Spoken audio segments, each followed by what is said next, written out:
Leila Jane here. I wanted to make this video because April has been such a busy month for me that I have not gotten to do as many busy videos as I wanted. And it was a very busy month. I had Easter, I had my birthday, and I had my wedding. So this is my top 10 wedding advice for anyone who's getting married and having a wedding. Okay, advice number 10 is your budget. So this goes at the bottom of the list because you will break it. You will break your budget and know that it's okay. It's okay if you break it a little bit, but try to stick to it. Try to stick to it as much as you can, but just know that it's okay if you break your budget. It's gonna happen. Number 9, get organized. When I mean get organized, I mean you don't have to go out and get a wedding planner, but if it makes you feel better and if you have the money, go ahead and do it. If not, try to organize yourself as much as possible. Know what stuff you need to get, what stuff you need to make, when it needs to be done by, when you need to get your dress, when your dress needs to be picked up. If you have to do the same for your partner, everything needs to be kind of scheduled. I'm a procrastinator. I'm a last minute person, and know that everything for my wedding was done absolutely last minute. I literally had to order my dress as soon as I can, and it came in a month before my wedding. No, it came in 3 weeks before my wedding, and as soon as I got my dress in, I had to send it in to alterations because I didn't have that much time, and I picked up my dress 2 days before my wedding. That's how unorganized I was, and I was in a rush. I was rushing everything. I didn't think that the day of my wedding, I didn't think that I needed to tell everybody where everything went, and I didn't do that, so they just had to assume. And I was like, here's all the stuff, go put it up. And they were like, where does it go? And I'm like, it just has to go out. And they like, half my stuff didn't get used for my wedding because they didn't know where it went. Like my aisle, I had bought a white aisle, and my aisle didn't get used because it was raining on my wedding day, and I was like, why wasn't the aisle opened and rolled out and used? And they were like, it was wet outside. And I was like, it doesn't matter. I bought it so I can use it. Anyways, try to get as organized and as detailed and as thought out as you can. Advice number 8, look around for what you want. When I mean by look around, I mean when you're shopping and you're budgeting out, look at even the weirdest places you don't think that there would be stuff for your wedding. Because even though you might not think so, there is. Like at the dollar store, I bought little bubbles as little souvenirs at my wedding. They were all from the dollar store. It wasn't that expensive. And my centerpieces, they were like pretty big. They were like big vases that my mom had actually gotten for me, and they were actually like $2.50 a piece, and they were from IKEA. That's a home store. You wouldn't expect to find these big, beautiful vases so cheap. And my mom was like, oh, done. Got them all from IKEA. So, I mean, some of the places you wouldn't think to look, there's stuff. Like, she also found some wedding picture frames for me from Goodwill that were brand new. Goodwill. You don't know what's at Goodwill ever. But we found a lot of stuff there for my wedding. Advice number 7, time management. Like I said, when you get organized, make sure you're on your time crunch. But that doesn't only go with planning your wedding, it goes with on the day of your wedding. So my wedding was rolled an hour behind because it was raining really hard on my wedding day. And so it was pushed back an hour behind. And one thing I really didn't get to do was go around and really say hi and talk to all the people who came to my wedding, because as soon as I walked out, it was like, go, go, go, go, go, go. I didn't have time for anything because there was so much planned. And so that's one thing I really wish I had more time for.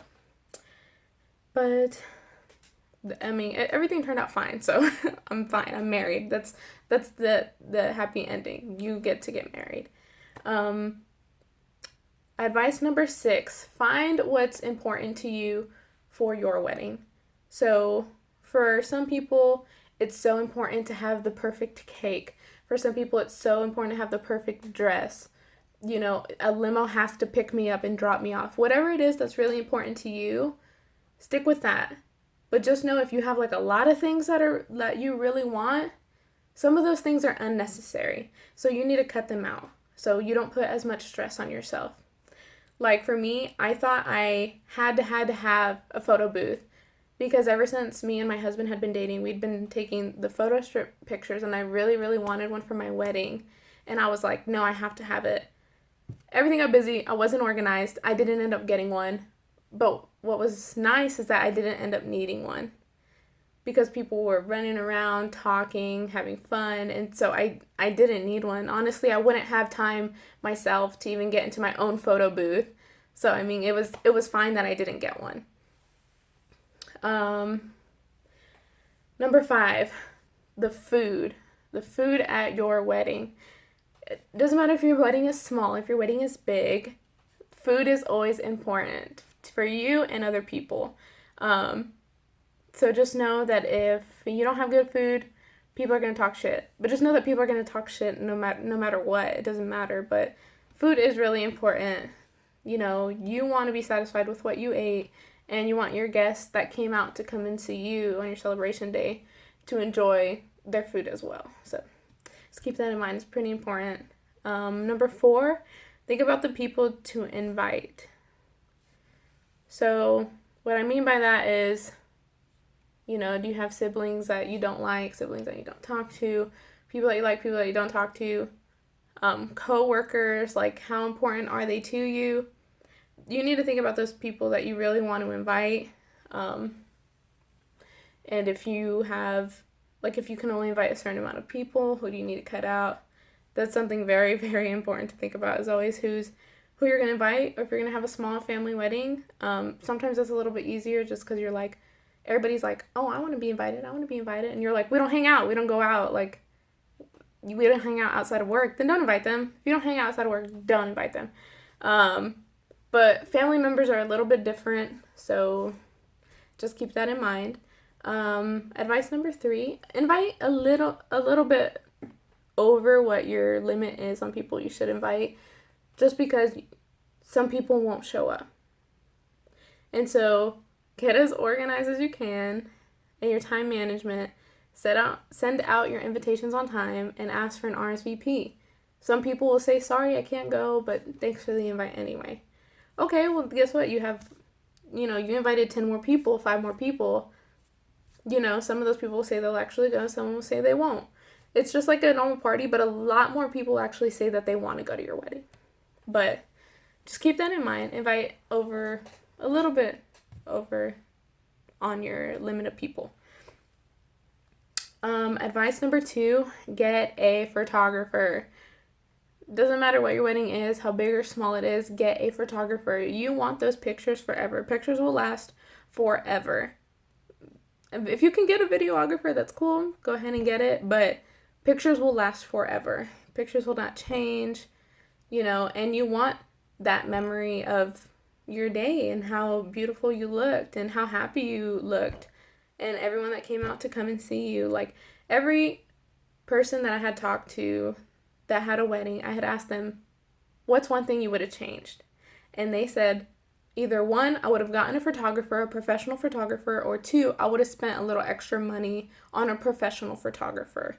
Because you want to keep those pictures, you want those memorable pictures, and I'm so glad I was lucky to have one at part of the family. So she did an amazing job. We did our couple photos, and they look really amazing, and everybody just loves them. So they look good. It is worth the extra money. Get a photographer. Like, when I said this on tip number 6, like what's important to you, list those things that are important to you, but you have to have a photographer. You have to have those memories. They will last forever. That's like a must. It's not a choice. And tip number 1, remember, it is your wedding. People will always talk shit. People will always talk crap. People will say, oh, I would have done this, that, and that. No, they wouldn't, okay? They're just going to talk shit. Just remember it's your wedding and do what makes you happy. It doesn't matter about anyone else. You're here to celebrate that you got married and so is everybody else. So they better shut the fuck up because they're lucky they even got invited. So just remember that. It is your wedding. Have fun. Be happy. And try your hardest not to let anything ruin your day. So that's my advice to you guys. Let me know what you think. If you're already married, leave a comment below. Tell me what's the number one advice you would give to someone who's having a wedding, but those are my top 10. So thank you guys for watching. Bye.